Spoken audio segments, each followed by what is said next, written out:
And it's just a fun, I mean, you see my little smirk. Like, it's just a fun game to play, to be like, of course I want to buy another company. And having 7 companies, there's a lot of individuals who are like, well, how do you run 7 companies? And I think that's the really great distinction is I own 7 companies. I don't run 7 companies. I have 3 kids. I travel back and forth between the East Coast and the West Coast a ton. I love to travel.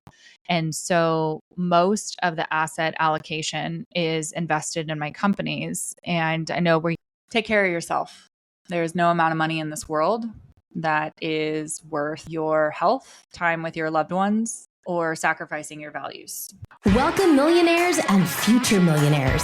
You're listening to the Millionaires Unveiled podcast, a show where you'll hear the stories and interviews of everyday millionaires. We'll unveil their decisions, their strategies, and their portfolio allocation. Now to your host, Jace Mattinson. Welcome to the Millionaires Unveiled podcast. This is episode number 385. This is the podcast where everyday millionaires share the real stories behind their wealth, how they built it, what they invested in, and the missteps they encountered along the way. We're your hosts, Jason Stacy, and we're diving into candid conversations with people who might just be your next door neighbor.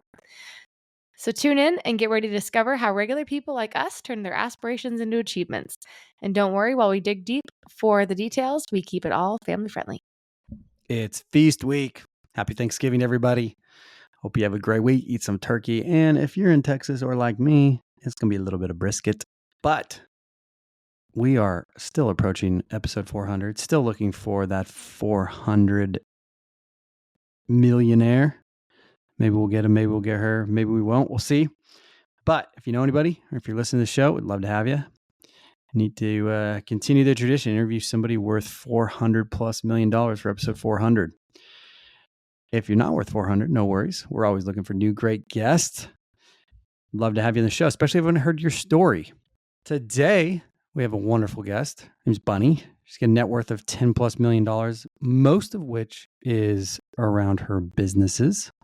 She's had several companies over the years, started when she was essentially a young lad, a late teenager, and has invested some in some real estate since as well, into some primary residences, and then does have a little bit in the market and plays a little game with herself and her financial advisor to see how well she does investing her own money with inside of her businesses and growing them versus what the financial advisor does. So going to be a great kind of story, but a lot of great nuggets dropped in this episode and a lot of great lessons. So without any further delay, let's get right in the episode with Bunny. Bunny, do you want to just give us a little about your background and what you're up to now?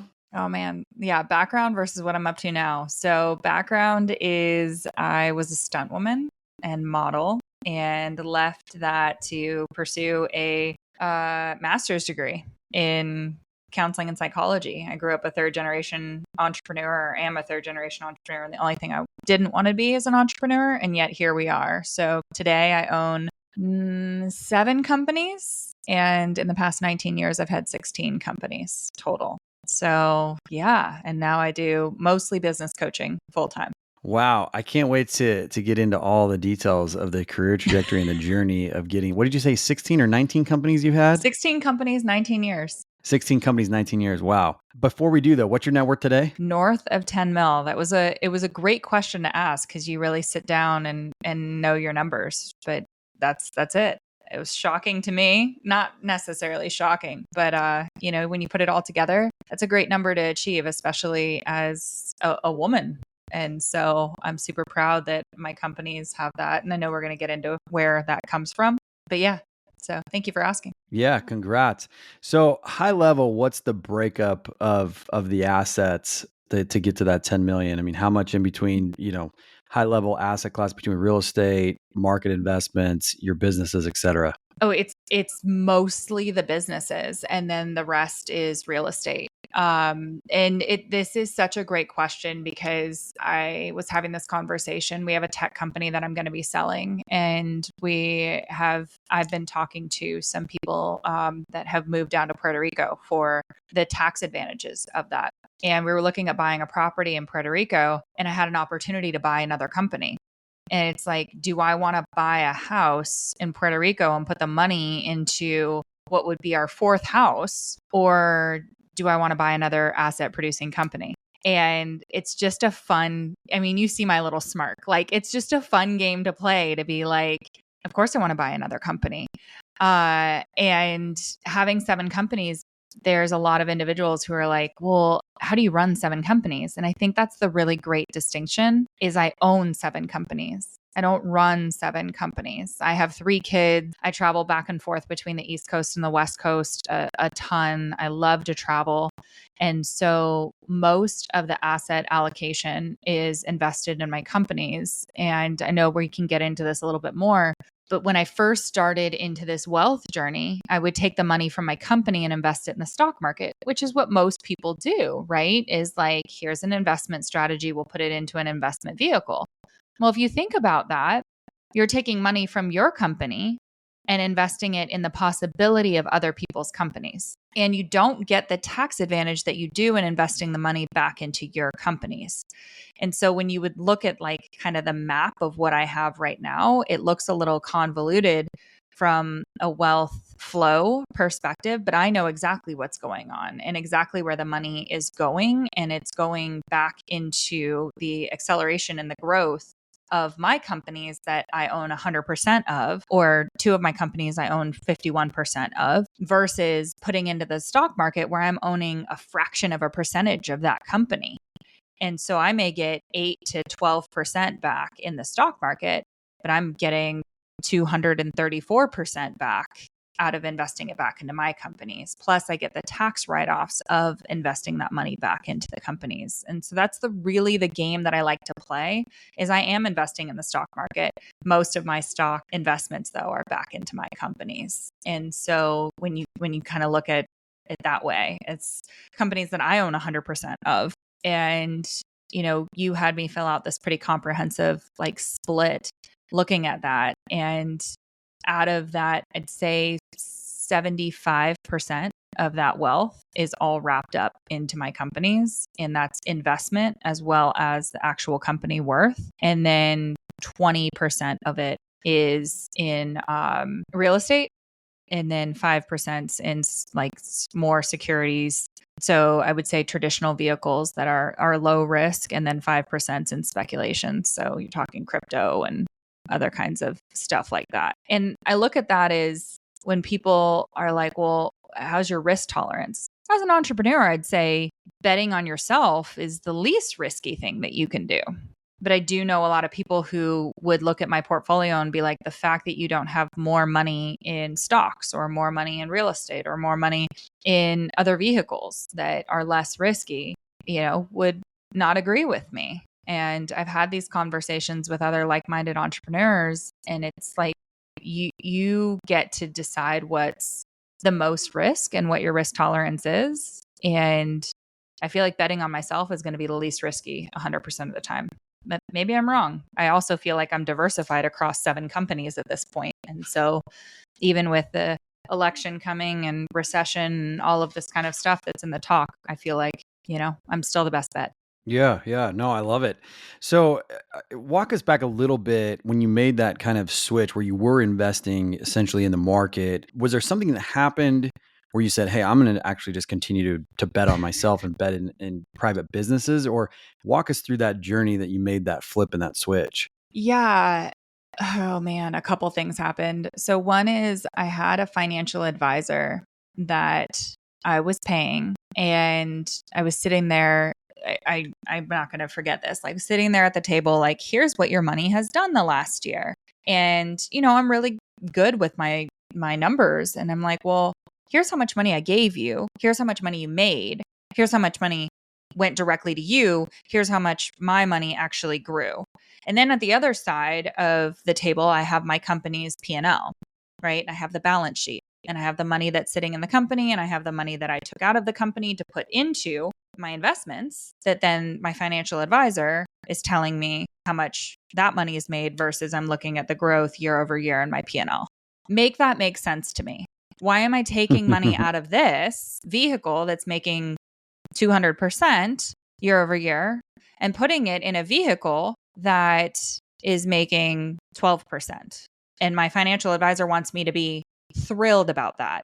Plus, they're also taking this money out of like the pot. And I'm like, so basically, if you look at and you run an analysis on it, on if I took that same money and kept it in my business and grew that, where we would be in 5 years, it was astronomical. And there's a lot of different things that's available as a small business owner.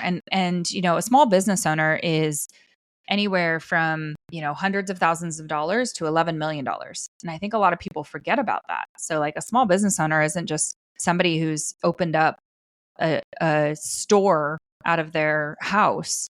And so when you own several small businesses and you're able to grow them, and for me, I actually was able to build like an admin hub, so decrease my operating expenses because I'm sharing that admin across my companies. It was so great to be able to put that on autopilot and figure out and dial that system in to make that a machine for my freedom versus outsourcing that to somebody who has, you know, I don't know, let's say 100 other people that their main job is to make my money work harder than I do. And I'm like, I'd rather be more in control and focus on that metric and be the only person focusing on that metric for me than just giving this person my money. And if you've ever been to a wealth management office, I laugh at this because you go to a wealth management office and you see the cars that are parked in the parking lot. And then you walk into this building, which the overhead's probably 18 grand, 20 grand a month, right? To be in this building, depending on what kind of office it is. And you see all the furnishings and stuff. They're putting a lot of energy and money into making it appear that they're really good with money. But at the same time, like in order to be really good with money, all it takes is to make great investments. And rather than jumping through all of these hoops and putting up all these facades, like just show me that you're making a positive return equal to or better than what I can do with my money. And they couldn't. And so that's when I really realized that like, wait, this is not efficient. I'm giving somebody the money that I've earned from my business to invest in other businesses that are less profitable than my business. That doesn't make sense. Meanwhile, I'm also watching them drive a vehicle that, you know, is not a great asset to be investing in. So judgy. You can tell me I'm so judgy. But other than the flash factor, I was like, that's, you know, at least drive a supercar that's going to be a return on investment. Sorry. Hey, you're good. Anyway. I've walked that same path before a long time ago, so I get it. I'm curious though, as you went through this analysis, what did you have only one business at that time, or had you started already making private company investments already outside of that first one?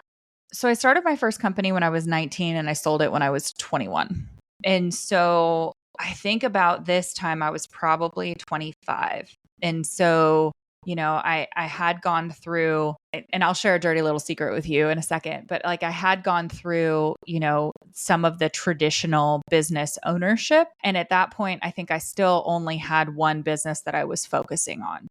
I was super reluctant to entrepreneurship for a really long time because I thought success was going to school, getting a degree, and you know, having an office. And like, I thought that was success. I really didn't have the perspective that I do now with having a heart condition and having a family, that time, choosing to do what I want when I want to do it with my time, that's success to me. I think I was still caught up in all of the external aspects of it. And so I still at 25 was not working my companies full time.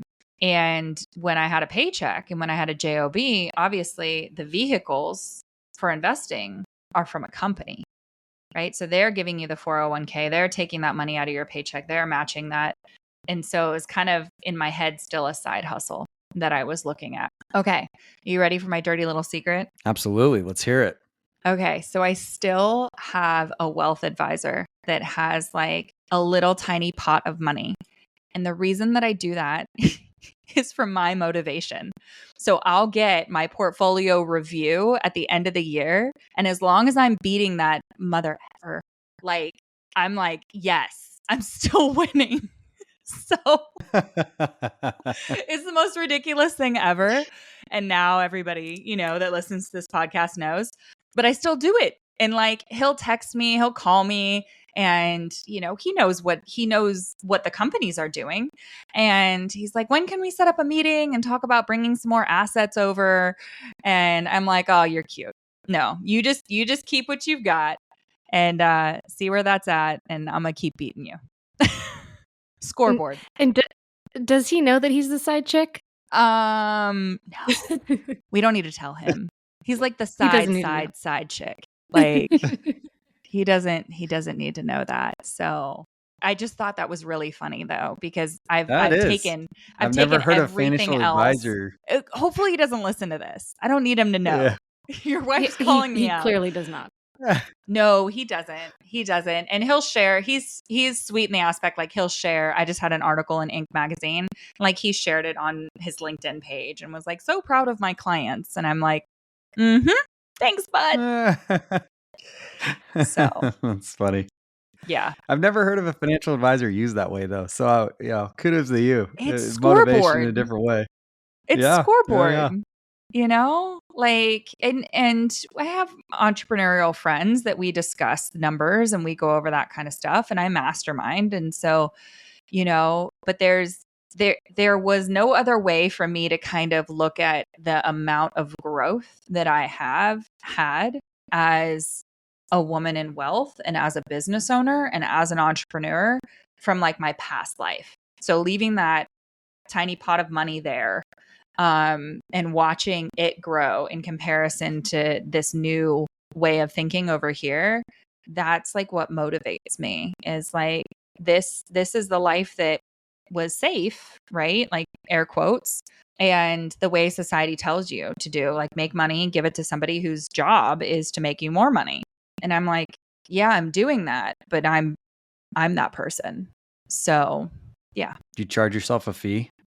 Absolutely. 1%, 2%. Absolutely.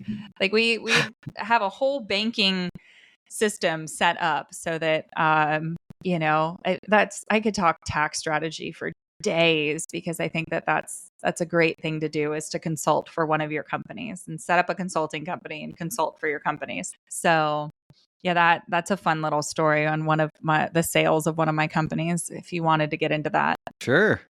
I'm curious. Yeah. All right. So try to follow this, please. So I had a company that I had two business partners in, and the business partners decided that they didn't want to be in the company anymore. And so, like, in the darkness of night, you can make it as dramatic as you want. They wrote an email to my business lawyer and said, like, we're out. My business lawyer called me and he's like, they can't legally do this. Like, you have to release them from the partnership according to your operating agreement, but tell me what you want to do. And so I said, well, give me a week. And so I got a couple buyers lined up for the company, and I got a timeline lined up, and I got a valuation. And I went to one of the buyers and I said, here's what I'm willing to do, because the company has a ton of debt, right? It's a startup company. I said, if you're willing to buy the company, what I would recommend doing is setting up a new company with a similar name, and I will sell you the positive assets of the company. I will keep the losses. And there's a couple of reasons I did this, Jace. So I let my business partners out of the partnership. I took the losses and I ran those losses from the company against my revenue from my other companies. I sold just the assets to the new owner and the intellectual property for the business model that we had. I transferred the asset that we had as far as the building to the new owner, and she ended up buying that building. And then I charged from a separate company, I charged her for consulting. So rather than my business partners being able to come back and sue me for what I made from the company, which was just losses because I didn't actually sell the company, I kept the company and the losses for tax reason. And then I got the sale money as a consultancy through another one of my companies. Plus, it was a co-working space, so I worked out a couple years of rent that I was able to use for that company and able to use and have an office at a discounted rate. And so it was just so good. It was so good. And my mom, who is an entrepreneur-minded individual, was like, how did you even think about doing that? And I was like, well, I wanted to protect the new owner, right? I wanted to protect my revenue. And one of the best things about a new startup is all the losses. And you run those against your other companies in your portfolio. So how could I make this a win-win-win while also making sure that my business partners couldn't touch it? Because if they were like, hey, we want a portion of the sale, I'm like, cool, the portion of the sale is negative 480. Like, you want a portion of the losses? Because, that's what it is. And it was amazing because I got to keep not only the money that I invested in the business and, it was at a negative, but I also got to keep their money that they invested in the business as a negative and write it all off as mine. So I felt really good about that. But that's the tax stuff and the business stuff that, other people don't really follow. And I'm like, yes, I'm absolutely here for it. Yeah, it's a really unique and creative solution to what seemed like probably a small problem initially that could have gotten bigger had you not come up with It was a something quick, dumpster right? fire. Your partners want to leave. It was a Have a dumpster partnership. fire. Yeah. Yeah. This is just reminder number 1,402 to make sure you have a concrete operating agreement. So I'm curious from kind of a growth standpoint, are you mainly doing acquisitions at this point, or do you still do new business startups? Oh, man. You asked such a hard question. I think you did not ask this question, but I'm going to start with this answer. I think the number one thing that has accelerated my wealth has been focus. And I used to just like every 2 years start a new company. And when getting into this tech company and the amount of investment that it's taken, capital, energy, time, I am committed to not starting anything new that would require any more of my time and energy. So the company that I was contemplating buying, the storage company, that's already got an operator in place. So it only requires my money. That's cool.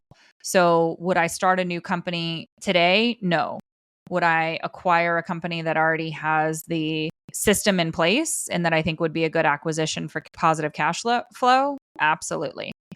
And the other thing that I'm really focused on is helping other people be able to do this. And so the only things that I'm focused on right now are the tech company, speaking, which is what we're doing right now. And then I have 2 individual clients that I coach.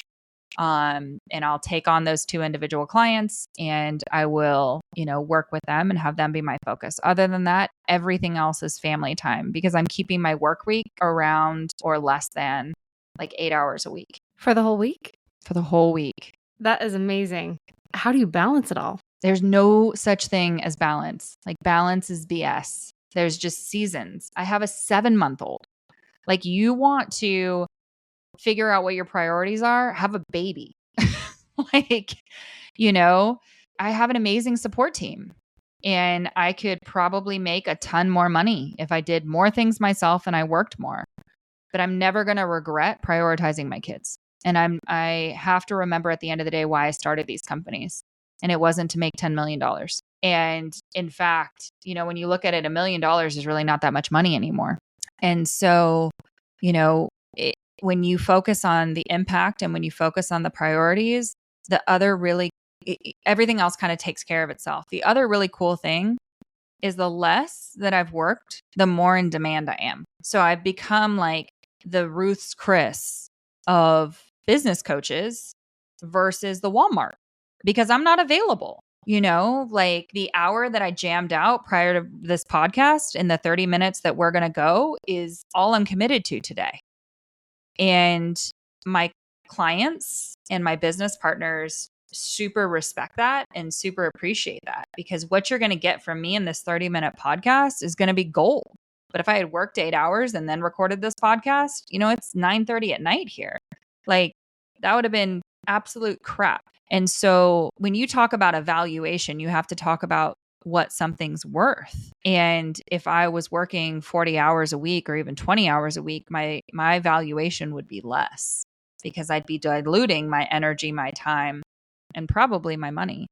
So now that I have this system where my money is working harder than I am, and then I can employ a team and I can support a team, I'd rather have my money support their families while I'm spending more time with my family than me be raking in all of this additional money. I love that you've set up systems in place to get yourself to this position where when you have a family and you want to be able to support them financially, but you're also able to be there.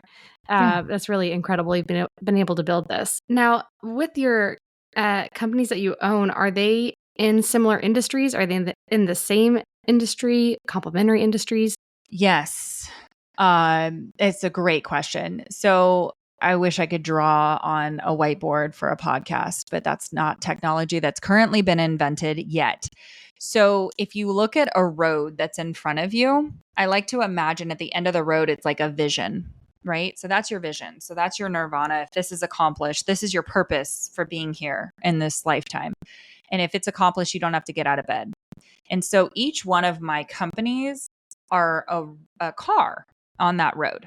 And so they're all driving towards the same vision of making this world a better place, using my unique skills, which is coaching, business, psychology. And around that are my core values. So those are the road markers, like the bumpers on the side of the road that I won't sacrifice. I won't go outside of those. And that's how I view everything. So while most everything that I own is in a coaching product suite, I also have a nonprofit that educates companies like airlines, hotels, and restaurant groups around service animal etiquette. And so while that's not directly coaching, it's still using my skills and abilities, speaking and teaching, and working with companies to be able to make the world a better place. And so I feel like I get to show up and do the two things that I'm really good at, coaching and speaking, in every single company. Now, the storage company that will buy, I'm not going to be coaching or speaking in that. So that's just ownership to kind of fuel the rest of our assets and to fuel the rest of this mission. But ultimately, it's still driving towards making the world a better place. And so yeah, I think that's the way that I think about it so that my brain doesn't feel like completely overwhelmed. And if you look at my calendar, instead of having appointments, I have themes. We've talked about time blocking till we're blue in the face as far as productivity, but I can break everybody's calendar up into 7 areas. And for me, I have outsourced, automated, delegated, and eliminated basically anything beyond 4 areas. And I think that's how we should think about the companies that we own, and that the time on our calendar is what's the highest return on investment for you being able to spend your time and your energy in this place. And that's where I think about with the companies that I own. The highest return on investment for me is coaching and speaking. It's not sitting in a Zoom meeting for an hour and a half discussing stuff that doesn't really matter. How long do you think it took you to get to this area of identifying your expertise and being able to really capitalize on the growth that's possible from just focusing on your niche and what you're excellent at? Part of me wants to tell you, I'll let you know when I figure that out. And there's another part of me that's like, probably when I was diagnosed with a heart condition, right? Like when you're told, hey, you're not going to have kids and you might not make it to your 21st birthday because you have this heart condition, you get really greedy and selfish with your time. And you're like, you've got a teacher who's like, you need to finish this assignment or you're going to get an F. And you're like, what do I care? I have a heart condition. Like I'm going surfing. And I did. And I played this game with myself that had nothing to do with a financial advisor at the time that was like, how can I get out of school? And so I went to summer school because summer school was 6 weeks of classes. And then you were done with that class versus taking it September to December or September to May. And so you could take, I think it was 2 or 3 classes in summer school and be done in 6 weeks. So by the time I got to my junior year of high school, I only had 2 classes on my schedule that I needed to attend in order to graduate. By the time I got to my senior year, I had 0 classes, but I had 1 class that I just put on my schedule so that I could continue to play sports. And so it gave me this mindset of like, how can I put in this minimum viable effort and get a maximum return? And it's funny that you asked that question because I don't think I realized what I was doing at that point, but it made sense. Like, why would you spend 6 months or 8 months or 9 months in class if you could spend 6 weeks? And I also found out that I could do the same thing with college. So in high school in California, you could go to college for free, college courses for free as a high schooler. And so I was taking night class, going to junior college and going to, community college classes and just banking up these hours so that by the time I got to my university, I was able to get 3 minors and 2 majors, and I really didn't have to do that much work. And so I think that's a mindset shift to be like, how can I put in this effort and get maximum return on investment? And so why would I spend an hour crafting out like an email automation sequence and typing it all up when my maximum return on investment is speaking? And so I've got hours worth of content on my YouTube channel, on my podcast, and my coaching, like recordings that somebody can go and listen to. And then with the help of AI, basically create that content. So all I have to do in any of my companies is show up and coach and speak. And everything else in the company can be made from that. But if I sit down and I'm trying to create the captions and I'm trying to create the automations and I'm trying to schedule stuff and I'm trying to schedule people in my calendar, Jace asked me, like, did you fill this thing out? No, somebody else filled it out and they asked me questions and I was just driving down the road answering them. And so it's like, that's the magic, is to really unapologetically be confident in your highest value in a place where it does make a positive return on investment. What's unique about your approach is that it's the exact opposite of lazy. You might think, oh, limited hours, but it's maximum productivity within limited hours so that you have maximum output basically across the board in your entire life, which is amazing. Really admirable. I love how you've crafted your life that way. So what does the future hold from here then? That's a great question. And I want to piggyback on something you just said in the aspect that on average, and because I own a company that does organizational psychology and well-being, I know this, the average employee works 14% of their work week. 14%, people. That means they show up on a Monday and work about 5 hours, and then the rest of the week, they're worthless. So like, we could all probably do a good 8-hour work week. And by that standard, like, disagree with me. I'm actually working more than the average employee if I'm working 8 hours and they're working 14% of a 40-hour week. What does the future hold? Okay, I'm going to get back to your question. What does the future hold? I think we want to adopt. I've always wanted to adopt since I lived in Ecuador. And so I think that we want to explore what adoption would look like. I'm going back to do a shark swim for my birthday in Oahu and see some friends there in October.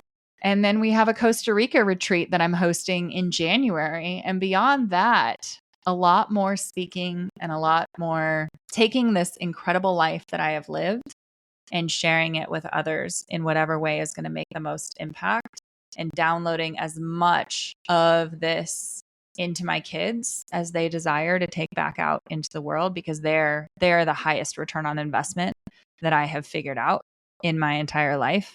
More than they'll last, and their impact on this world is going to last much longer than any amount of money I could make in this lifetime. And I see that. And so that's the highest return on investment for me. But beyond that, like, I think the more that we can invest in this present moment and being present and in deep conversations like this, I think that's where the maximum return is. So see the world, travel more, like, have fun. I think that's it. It's really interesting you answered that question that way, because I assumed you were going to answer what's next in terms of your business or a net worth goal, and you immediately turned to your family, your passion, and your interests and experiences you wanted. Yeah, because like, I think we forget. I think, like, if you've listened to nothing and gotten this far in the podcast, here's the part where I want you to turn the radio up and tune in. Which, congratulations if you've listened to nothing and that got through. Remember why you built a business. Remember why you're making the money. You're not making the money to see it in your bank account. Like, you're making the money hopefully for a higher purpose than that. And for me, the entire reason that I got into business was to build a business very similar to the way that my parents modeled it from me, where they basically built a business to support their family. And I think that we get caught up in the building and the scaling and the growing. And could I be at 100 million by now? I'm absolutely positive I could be. But at what cost? To forget these little faces that are pressed up against the window that, I kind of barely see, and they're completely outsourced to other people and camps. And like, I'm not judging around that, but I'm in a CEO mom mastermind for 7, 8, and 9 figure business owners. And, we've had this discussion, and my non-negotiable is outsourcing my kids. I have no judgment over anybody else doing this, but my non-negotiable is outsourcing my kids. And so if there is not enough time on my calendar for my kids, and I can't have my husband watch my kids, or I can't have my mom watch my kids, then I'm cutting the work back, because it's not going to go on my tombstone to be like, she was a great boss. She was a great business owner. That doesn't go on tombstones, people. What goes on tombstone is mother, wife, daughter. That's what goes on tombstones. And that's what I care about. And so for me, it's been really important to remember that, to remember why I'm building a business. And it's so unique to my perspective that the more I focused on that, actually, the more money I've made. Like, the less I care about the amount of money. I've just focused on profit margins. I've just focused on building healthy businesses that people love to work for, and that great products are produced. And the profits have taken care of themselves. The bank accounts have taken care of themselves. And I've also had the benefit of losing it all twice and being able to rebuild it.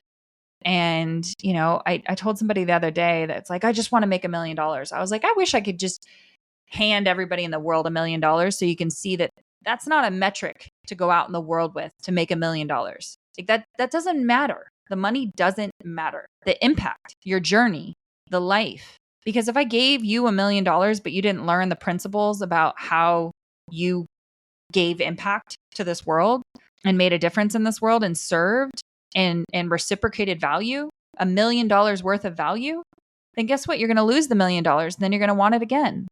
Like, the $1 million represents 1 million pieces of value that you've put out in this world. And so that's why I answered that question that way, is because as long as I focus on the value, as long as I focus on why I'm here and delivering on that promise and delivering that value into this world, the money is going to, reign in my experience. And even if it doesn't, I'm not going to regret any day that I live that I'm focused on my kids, and I am focused on being the best person that I can be for them and making this world better for them. Like, I will never, ever regret that. But I will absolutely regret leaving them piles of cash and a shadow of a memory of their mom. Dude, that got morbid. I just want to say, no, I feel like I just want to say amen. I don't know what behavioral psychology wizardry you're doing, but I am transcending. And like, you can keep going. You're right on the speaking. I don't even want to ask questions. You just go. I know. Well, Bunny, I appreciate you sharing that. Let's wrap up with some rapid fire questions so you can get back to those cute kiddos. What's the most expensive pair of shoes or pants that you've purchased? Oh my gosh. Like pants, it's probably $70 from Express, because I'm 6'3", and those are the only pants that are long enough. So I don't even know if Express is a thing anymore. I don't think they have clothes. I think it shut down. Maybe I'm wrong about that. And then the most expensive pair of shoes that I own are Coach shoes that I got when I was modeling. So I didn't pay anything for them. So other than that, probably a custom pair of Chuck Taylors that I actually paid for, and they're Spider-Man Chuck Taylors that I customized for my husband, because he is a grown-ass adult that dresses like a 12-year-old. My wife can probably relate. Anyway, moving on. What about the most expensive car that you purchased? Oh man, my F-150, like fully customized.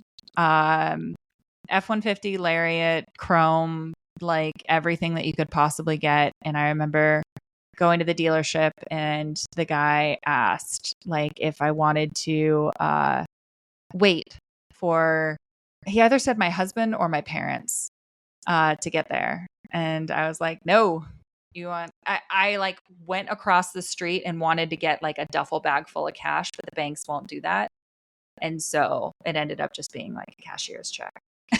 So What is that loaded run? Like 100 and 120? So nowadays it probably was 120 like in today's cash. But when I bought it, I was in probably 20, like 21. Oh, wow. So it was a bit ago. You still driving it? This was a bit ago. No, my husband crashed it.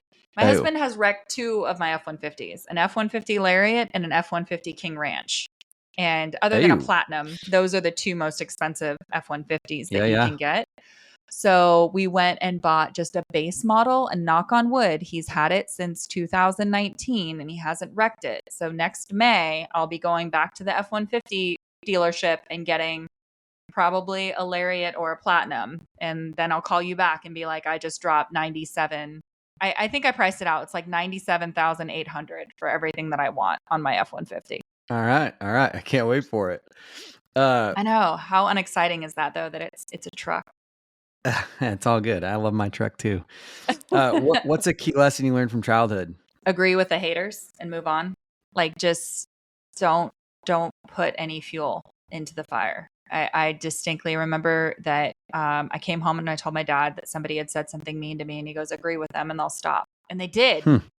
And so, I apply that now to social media, where I'm just like, thank you for being so kind, and then move on. What's the dumbest thing that you've ever wasted money on?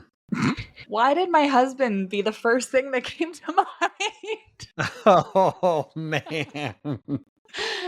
Oh, we're gonna have to edit that part out. No, it's fine. You can keep it. It's the Rex truck. It's all good. We get it. No, it's the financial advisor. It's the financial advisor. Okay. It's the dumbest thing. Yes. Okay. What's something that you spent way too much money on, but you don't regret? Travel, first class, travel, like luxury travel, the hotels, the plane, all of that. To see my father, who's 6'5" and a disabled veteran, and I'm so grateful for his service, be able to actually be comfortable flying to Europe and flying to Hawaii. That's amazing. I'm so grateful. That's probably travel and hotels are the one thing that you would know. And this comes from one of my friends. One of my friends had she came out to Santa Monica to visit me, and she was staying in a hotel. She came to my hotel. She has like a Louis Vuitton bag and a Gucci phone case. And she's like, I'm staying in this X hotel and you're staying in this hotel. You're in a hoodie and like shorts. You look like you could be sleeping on the street, but you're in a more luxurious hotel than I am. You're spending 5 times as much on a hotel room. And like, that's probably the one area that you would look at and be like, oh, wow, Bunny's not hurting. Because everything else you've asked me, like Chuck Taylor's an F-150. But when I roll up in my hotel and you see what kind of flights I take, I'm going to be comfy in my Chuck Taylors and my F-150. I love it. Any hotel that's the most memorable or your favorite that you've stayed at so far? Okay, the Royal Hawaiian in Waikiki and the Shelbourne in Dublin, Ireland, and the Brown in Denver, Colorado. It's super haunted. Bring Diet Coke with you. I'm not going to explain why. And let's see, the Cavalier. Oh my gosh, I'll give them a huge shout out in Virginia Beach. There's 88 rooms. It was built in 1927. It is probably the most historical hotel I've ever stayed at, and they have just first class service. You feel like Frank Sinatra or Grace Kelly could walk around the corner like at any moment. So definitely put that on your list. The Cavalier in Virginia Beach. Are there any out there that are still on your bucket list that you're looking forward to staying at? See, every time I put something on my bucket list, I just schedule it at this point in my life. So that's great, right? You check it off quick. Or I do. The thing that's left on my bucket list, and this is for my dad, is the Masters. So it's not a hotel, but it's the Masters, taking him and having that experience. And I think that that's one of the things that I'll continue to work towards, is those experiences, or are those experiences. So is there a particular hotel that I have on my bucket list? Probably not, because I've stayed at the ones that I want to. Maybe the Maldives. I have not been to the Maldives, and there's like a St. Regis and a Ritz-Carlton that has those overwater bungalows. So, we'll put that there. And the only reason I haven't gone is because I have a service dog and it's like a 24-hour flight and I'm just not interested. What's a closely held belief that you once had that you recently changed your mind on? Oh, the sky is blue because of the ocean. Kid you not. Nice. This just happened this weekend. I told my friend's dad that, and he Googled it, and he sent me an email with like proof that my belief was wrong. And I genuinely thought that the sky was blue because it was a reflection of the ocean. I'm 36. I have spent 36 years, and it was exactly yesterday that I unlearned that the sky is blue because of the ocean. And I also have Neil deGrasse Tyson to thank for that, because I watched a whole YouTube video on it was fascinating. Go look it up because he actually explains why sunsets are the color that they are as well. So that was a closely held belief that I would have bet money on and I would have lost. And I have Belle's dad to thank for that. So thanks, Duty. Awesome. Any last words of advice for somebody who's just starting out on their journey? Take care of yourself. There's no amount of money in this world that is worth your health, time with your loved ones, or sacrificing your values. Awesome. That's Bunny with a net worth of $10+ million. Thanks from the show today. Thank you for having me. It was fun.